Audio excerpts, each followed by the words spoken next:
FCE je medzinárodný jazykový certifikát, ktorý je zaradený na úroveň B2 medzinárodného jazykového rámca.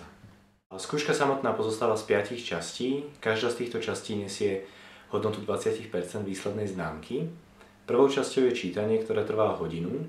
Po ňom nasleduje písanie, ktoré trvá hodinu a 20 minút a kandidát má za úlohu napísať 2 práce. Treťou časťou je Use of English. V tejto časti sa testuje gramatika a slovná zásoba. Štvrtou časťou, predposlednou, je počúvanie, ktoré trvá 40 minút a po nej nasleduje posledná časť, rozprávanie, ktoré trvá 15 minút a v tejto časti majú kandidáti za úlohu rozprávať sa nielen so skúšajúcim, ale aj medzi sebou. Skúška FCE od roku 2009 slúži ako náhrada maturitnej skúšky na Slovensku a okrem toho je to medzinárodne uznávaný certifikát, ktorý slúži ako doklad o vzdelaní či už pri práci v zahraničí alebo pri ďalšom štúdiu. Platnosť certifikátu nie je obmedzená, či je celoživotná, aj keď pre potreby náhrady maturitnej skúšky je platnosť obmedzená na 2 roky.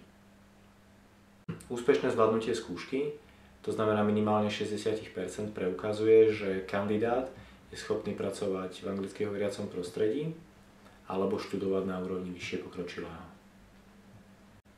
Ďalšie informácie je možné nájsť na našej webovej stránke languagepartner.eu alebo u nás v škole.